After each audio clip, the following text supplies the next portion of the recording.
Assalamualaikum warahmatullahi wabarakatuh. Innal hamdalillah nahmaduhu wa nasta'inuhu wa nastaghfiruh wa na'udzu billahi min shururi anfusina wa min sayyiati a'malina. May yahdihillahu fala mudilla lahu wa may yudlil fala hadiyalah. Ashhadu an la ilaha illallah wahdahu la syarika lah wa ashhadu anna Muhammadan abduhu wa rasuluh. Allahumma salli ala Muhammad wa ala alihi wa sahbihi wa mawalah. Qala ta'ala a'udzu billahi minasy syaithanir rajim. Bismillahirrahmanirrahim. Ma asaba min musibah fil ardi wala fi anfusikum illa fi kitabim min qabli an nabra'aha. Inna zalika 'ala Allahi yasira. Bapak Ibu jamaah salat subuh Masjid Raya yang dimuliakan oleh Allah Subhanahu wa taala. Marilah kita untuk senantiasa bersyukur kehadiran Allah Subhanahu wa taala. Karena sampai saat ini kita masih diberikan nafas kehidupan. Tentunya dalam rangka mensyukuri nikmat Allah Subhanahu wa taala. Baik nikmat iman, nikmat Islam, nikmat sehat, sehingga kita sampai hari ini masih bisa menjalankan aktivitas baik sebagai hamba Allah maupun sebagai khalifah di muka bumi. Salawat dan salam senantiasa tercurah untuk Nabi kita, Nabi Muhammad sallallahu alaihi wasallam.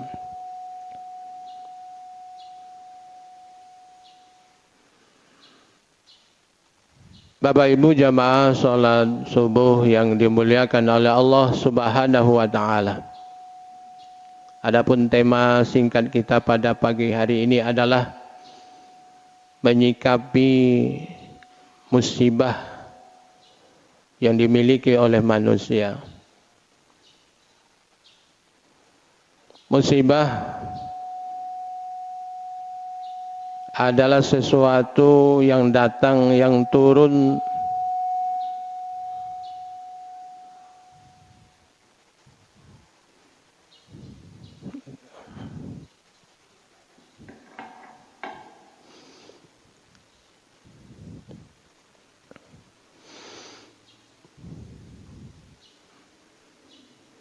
kita ulang kembali bahwa musibah adalah sesuatu yang datang, yang hadir, yang turun kepada manusia di mana manusia tidak menyenanginya. Manusia tidak menyukainya. Bahkan kata Nabi, siapa yang ingin mendapatkan kebaikan dari Allah Subhanahu wa taala, maka dia pasti akan diuji dengan berbagai macam bencana, dengan berbagai macam ragam musibah, supaya Allah Subhanahu wa taala memberikan pahala kepada manusia. Jadi musibah saja Bapak Ibu dapat pahala dari Allah. Tentunya kita harus menyikapinya. Di dalam ayat yang saya bacakan tadi, surat Al-Hadid ayat 22, ma asaba min musibah fil ardi. Tidak ada suatu pun musibah yang menimpa di bumi. Wala fi anfusikum, dan juga menimpa manusia. Illa fi kitabim min qabli an nabra'aha. Semuanya sudah tertulis di dalam kitab Allah, yaitunya di Lauh Mahfuz. Apapun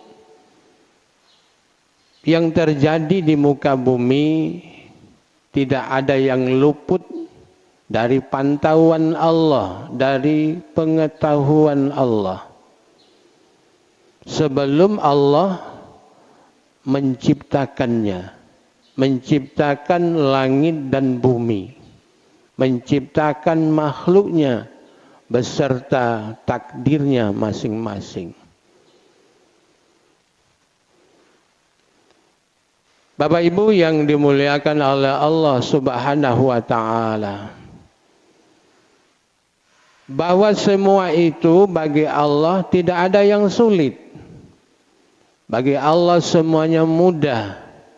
Inna zalika 'alallahi yasira.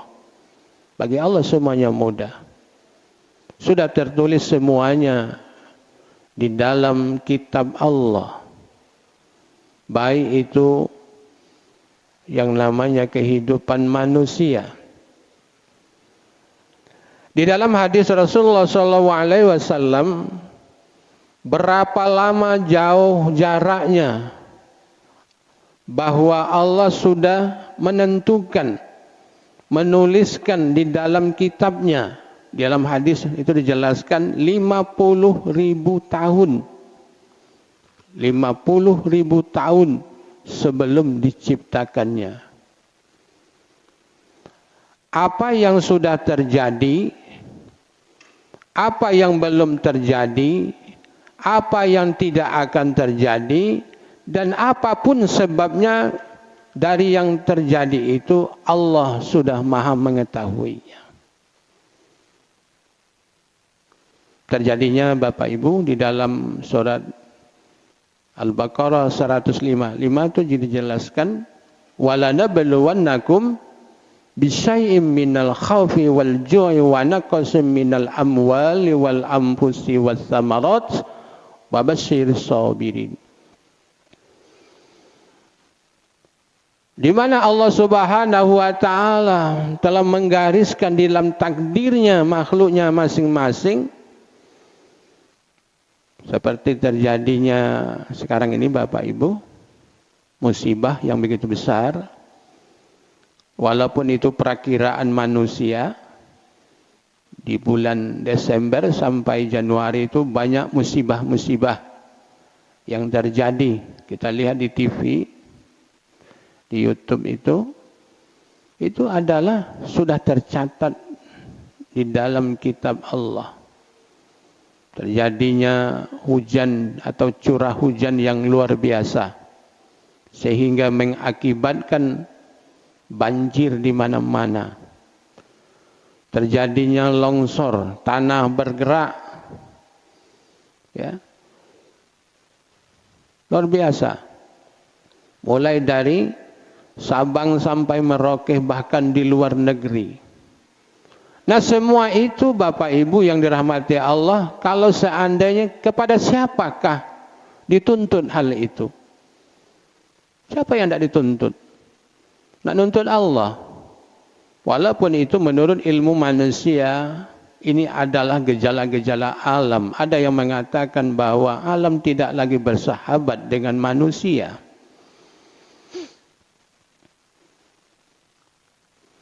Kemudian kata Allah di dalam surah Al-Baqarah tadi, terjadinya kemarau yang begitu panjang.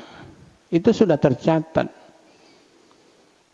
terjadinya kemiskinan di mana-mana, terjadinya perperangan di mana-mana.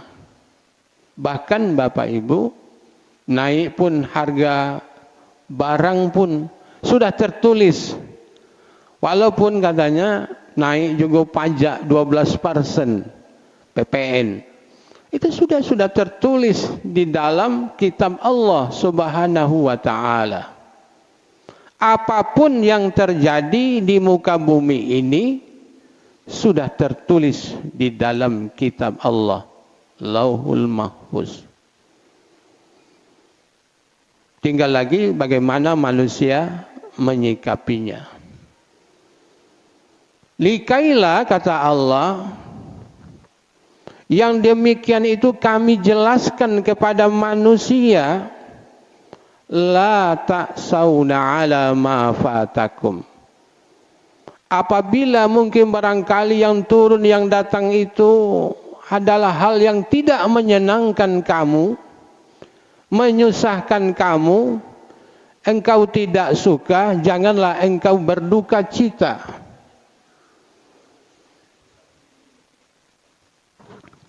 Jadi Bapak Ibu, yang datang kepada kita ini ada yang mungkin barangkali kita tidak senang, tidak kita sukai, yang namanya musibah tadi. Kalau contohnya kematian, kalau bisa kematian itu alihkan saja kepada orang lain. Kenapa tidak kepada saya? Kenapa kepada orang yang saya cintai? Itu kan tidak gitu, ya tak? Tapi itu kehendak Allah Subhanahu wa taala. Dari semua itu kata Allah, janganlah engkau berduka cita, janganlah engkau bersedih terhadap hal yang mungkin tidak engkau senangi, yang tidak engkau sukai. Mungkin perjalanan kehidupan kita banyaklah mungkin menurut kita susah manjang. Semakin sulit hidup ini. Pahit hidup ini menurut kita, ya tak? Itu juga sudah tertulis di dalam kitab Allah Subhanahu wa taala. Dan juga mungkin kesulitan itu tidak akan selamanya akan kita hadapi. Pasti ada manisnya dalam kehidupan ini. Walaupun manisnya kehidupan itu hanya seteguk sebagai wujud rasa syukur kita kepada Allah Subhanahu wa taala. Uji wong untuk pangkas rambut, enaknya wong tukang apa untuk jual sate, goyang-goyang bae apanya kan, asap kipas-kipas. Uji wong tukang sate lemaknya wong pangkas rambut, ya megang pala wong, siapa bae dipegang pala. Pokoknya kalau kita memandang dan melihat segala sesuatu enak galau wong itu, kita tidak enak. Oleh karena itu kata Allah, jangan engkau terlalu jauh bersedih. Ya, jangan berkeluh kesah. Itu yang pertama kata Allah. Wala tafrahu bima atakum. Dan janganlah engkau bergembira ketika engkau mendapatkan apa yang engkau senangi. Apa yang dikehendaki dapat. Apa yang dikehendaki mudah. Dan jangan engkau terlalu bergembira. Dan banyak manusia kata Allah, ketika mereka berubah hidupnya, berubah nasibnya katanya, dari susah menjadi orang yang sukses, menjadi orang yang berhasil, sehingga mereka lupa dengan daratan. Sehingga mereka menyombongkan diri. Sebenarnya Bapak Ibu, siapapun engkau, orang Arabkah atau bukan orang Arabkah, sama saja di hadapan Allah Subhanahu wa taala. Kaya atau miskin, punya jabatan ataupun tidak, bagi Allah sama saja. Di mana letak perbedaannya di hadapan Allah? Ketaatanmu lah yang akan membedakan kamu dari seseorang dengan orang lain. Betapa banyak manusia diberikan kelebihan menurut pandangan manusia. diberikan kesuksesan, ya, orang hebat, sehingga mereka lupa diri, sehingga mereka menjadi orang sombong. Apa kata Allah? Wallahu la yuhibbu kulla mukhtalin fakhur.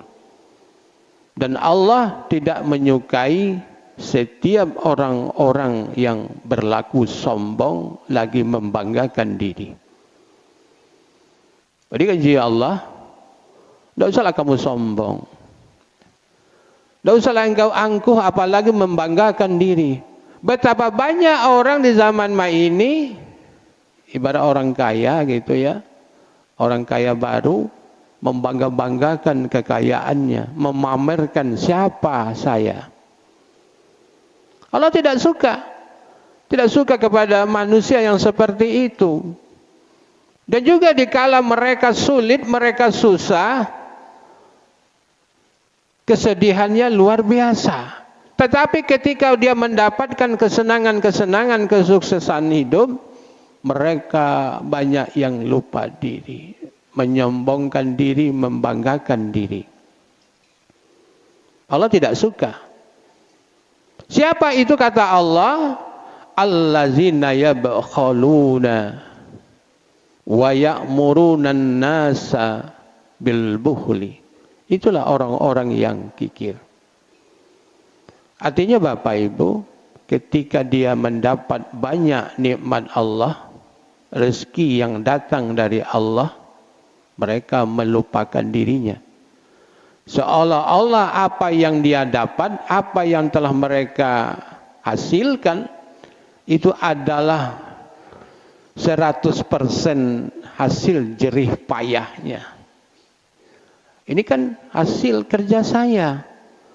Karena saya mati-matian untuk mencari di dalam hidup ini. Sehingga mereka menjadi kikir. Ya, ketika sulit hidup, ya Allah, kalau aku banyak dapat harta kage, rezeki yang banyak, saya akan menyalurkan sebagian besar di jalan Engkau ya Allah. Tetapi ketika tak kala dia berubah nasibnya, berubah hidupnya, bahkan sampai berubah menjadi 180%, dia pun juga berubah watak dan perilakunya.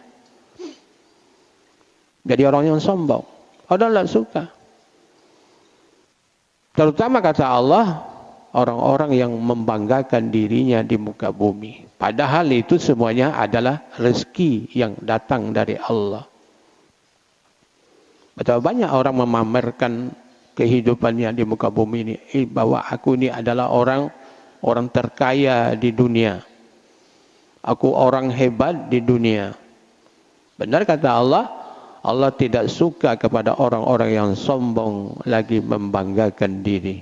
Itulah orang-orang yang kikir. Artinya Bapak Ibu, tak kala dia diberi rezeki yang banyak oleh Allah, mereka kikil, mereka bakhil, mereka pelit dengan Allah Subhanahu wa taala. Bahkan kata Allah, wa ya'muruna bil bukhli. Setelah mereka kikir di jalan Allah, mereka juga mengajak orang lain untuk berbuat kikir. Nah, ini yang susah, Pak. Sudahlah dia kikir, mengajak orang lain untuk kikir pula. Wah, tidak usahlah kamu berbuat baik. Tidak usahlah kamu menyumbang bersedekah yang begitu banyak. Nanti kekurangan harta kamu. Nanti kamu bisa kembali menjadi orang miskin. Ini berbahaya kata Allah. Sudahlah dia kikir, pelit, mengajak orang untuk kikir dan pelit. Apa kata Allah? Wa man tawallau, siapa yang berpaling dari Allah, dari ketentuan Allah, fa innallaha, maka sesungguhnya Allah huwal ghaniyul hamid. Maka sesungguhnya Allah maha kaya lagi maha terpuji. Jangan kita mengaku-ngaku diri kita menjadi orang terkaya. Allah maha kaya. Allah yang memberikan kekayaan itu. Betapa banyak Bapak Ibu setelah kita meninggal dunia. Semuanya tidak dilepas semua. Oh, cincin bapak yang mungkin sekian hebatnya, cincin itu dibeli yang mahal. Setelah kita meninggal dunia, dilepas galau itu. Tak apa lagi ibu-ibu. Cincin emasnya banyak, gelangnya banyak. Ya, kalungnya juga banyak. Setelah mati, semua dilucuti. Apa yang dibawa? Yang dibawa itulah amal kebaikan kita.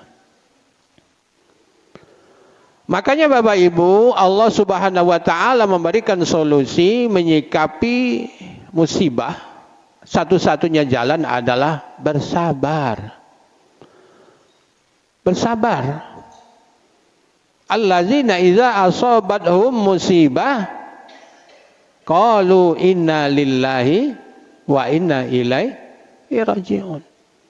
Apabila datang musibah yang tidak kita senangi tadi, bagi orang-orang yang beriman, kuat agamanya, dia refleks akan mengatakan inna lillahi wa inna ilaihi raji'un. Tidak mekik-mekik kita ketika ada yang hilang dari sisi kita, yang luput dari kita, mulai kita menyalahi Allah. Ngapalah seperti ini? Kenapa Allah tidak adil? Makanya Allah mengatakan hendaklah engkau bersabar. Berikan kabar gembira kepada orang-orang yang sabar.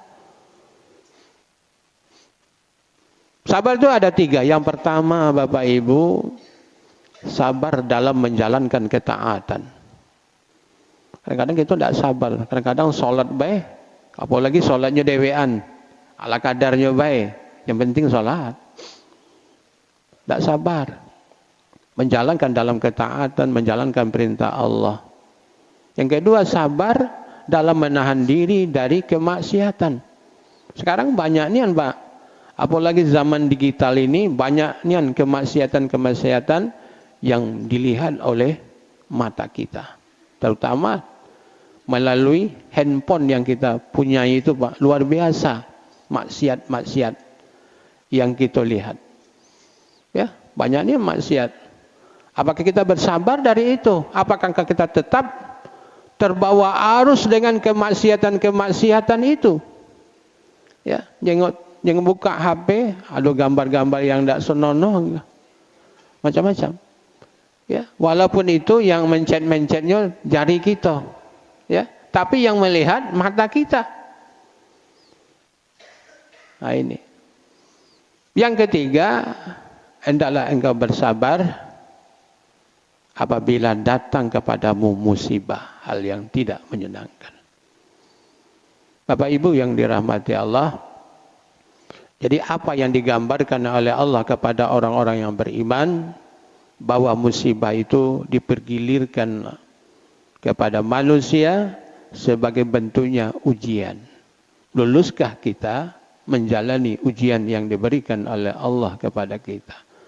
Tapi Allah mengatakan la yukallifullahu nafsan illa wus'aha laha ma kasabat wa 'alaiha maktasabat. Allah tidak akan memberikan ujian kepada makhluknya manusia kecuali manusia bisa menanggulanginya, bisa menjalaninya. Makanya sikap yang pertama, tindakan yang pertama kata Allah, hendaklah engkau bersabar dari segala sesuatu, bahwa segala sesuatu itu sudah tertulis di dalam kitab Allah dan manusia pasti akan bisa memberikan solusi jalan keluarnya sehingga dia berhasil menjadi orang yang sabar. Bahkan Allah menjanjikan di dalam hadis Rasulullah SAW, innama yuwaffas sabiruna ajrahum bighairi hisab. Hanya kepada orang-orang yang sabar Allah berikan pahala tanpa batas. Jadi kalau tidak sabar hidup ini kadang-kadang mulai melenceng. Kata Allah tadi, mulai berpaling dari kehidupan yang benar. Mudah-mudahan Bapak Ibu, mari kita senantiasa berdoa kepada Allah. Kalau ada hidup dalam perjalanan kita ini yang menyimpang, walaupun sedikit, walaupun sesaat, Tetap kita bermohon kepada Allah agar dikembalikan ke jalan yang benar. Ya, tidak ada manusia ini yang benar menjalankan kehidupan ini. Pasti ada khilafnya, ada salahnya. Makanya kita berselindung kepada Allah Subhanahu wa taala. Kalau kita ini diuji oleh Allah dengan kebaikan, diuji oleh Allah dengan keburukan. Apakah kita lolos dalam ujian itu? Mudah-mudahan Bapak Ibu, apalagi 5 tahun terakhir ini luar biasa. Ya, kita diuji oleh Allah dengan berbagai macam. Sebenarnya itu sudah tertulis di dalam kitab Allah. Contohnya Pak, tahun 80-an itu ditanam jagung. Kalau kami di kampung itu ditanam jagung menguning kalau. Tadi kata dokter kesehatannya itu penyakit kuning bagi jagung. Akhirnya jagung tidak bisa berbuah, tidak bisa panen. Kehidupan semakin melarat. Padahal sebelumnya mungkin barangkali jagungnya subur, bahkan dibuang saja dia akan tumbuh berbuah. Hebat kan? Ya, luar biasa. Termasuk jeruk yang ditanam itu, cengkeh yang ditanam bisa membuat manusia sejahtera. Ya. Itu Allah datangkan penyakit. Termasuk kepada diri manusia. Didatangkan penyakit, kadang-kadang dia sampai menghembuskan napas terakhir. Kadang-kadang dia sibuk mengurus penyakitnya saja. Ya, ini kata Allah, Allah timpakan musibah itu kepada bumi dan kepada manusia itu sendiri. Padahal itu semuanya sudah tertulis di dalam kitab Allah supaya manusia tak kala ada yang datang itu kepada kita, yang hadir kepada kita tidak menyenangkan hati kita, maka hendaklah engkau bersabar. Dan juga tak kala itu datang kepada kita kebahagiaan, dan janganlah engkau bergembira sampai menyombongkan diri di hadapan Allah Subhanahu wa taala, apalagi menyombongkan diri di hadapan manusia.